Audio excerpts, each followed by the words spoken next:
நினைப்பதை நடத்தும் சூரா சூரத்துல் லுஹா. உங்கள் நினைவு ஓயாமல் ஒரு கனவை துரத்தி கிடக்கிறதா? இன்னும் அது கண்ணுக்குத் தென்படாமல் இருக்கிறதா? உங்கள் முயற்சியெல்லாம் கைக்குட்டையாகி போதும் விடு என்று சொல்லத் தோன்றுகிறதா? அப்படியென்றால் இன்றைய காலையில் ஒரு சின்ன நம்பிக்கை டோஸ் நேரடியாக இதயத்தில்.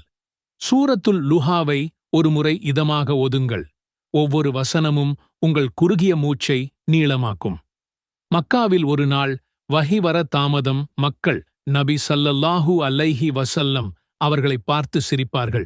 உங்கள் இறைவன் உம்மை கழற்றிவிட்டான். அந்த ஒரு வரி இதயத்தில் ஊசி ஏறியபடி. அவரது முகம் சுருங்கியது. நாமும் சில சமயம் அப்படித்தானே? நான் தனியாகவா என்ற கேள்வி எக்காலமிடும். அப்போதுதான் வானவர் ஜிப்ரீல் அலைஹிஸ்ஸலாம் வந்து சொன்னார், வத்துஹா வல்லைலி இதா சஜாமா வத்தாக்க ரப்புக வமா கல. சத்தியமாக ஒடுங்கிக் கொள்ளும் இரவின் மீது சத்தியமாக உம்முடைய இறைவன் உம்மை கைவிடவுமில்லை, அவன் உம்மை வெறுக்கவுமில்லை. அது ஒரு குளிர் தண்ணீர் மாதிரி. அதைக் கேட்டவுடன் இறுக்கம் தளர்ந்தது. இருள் ஆழமாக இருந்தாலும் ஒளி சட்டென்று வரும்.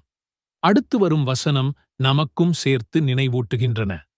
அலம் யஜித்க யதீமன் ஃபஆவ. நபியே, அவன் உம்மை அனாதையாகக் கண்டு அப்பால் உமக்கு புகலிடம் அளிக்கவில்லையா?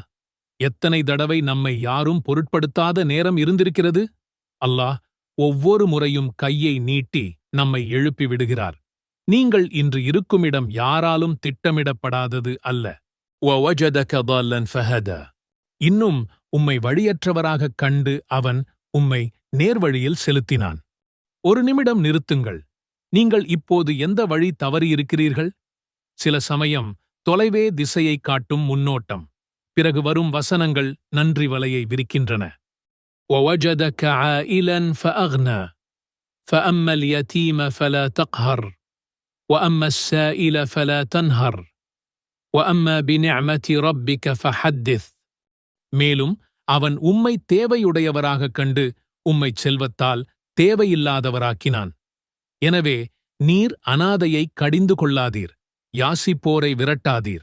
மேலும் உம்முடைய இறைவனின் அருட்கொடையைப் பற்றி பிறருக்கு அறிவித்துக் கொண்டிருப்பீராக. ஒவ்வொரு நாளும் ஃபஜ்ருக்குப் பிறகு சூரத்துல் லுஹாவை ஒரு முறை ஓதுங்கள். ஓதி முடித்தவுடன் நீங்கள் துரத்திக் கொண்டிருக்கும் அந்த ஒரு பெரிய கனவை எழுதுங்கள். பிறகு இதுதான் மிக முக்கியமான பகுதி. அதை இன்றே நனவாக்க ஒரு சிறிய அடியை எடுத்து வையுங்கள்.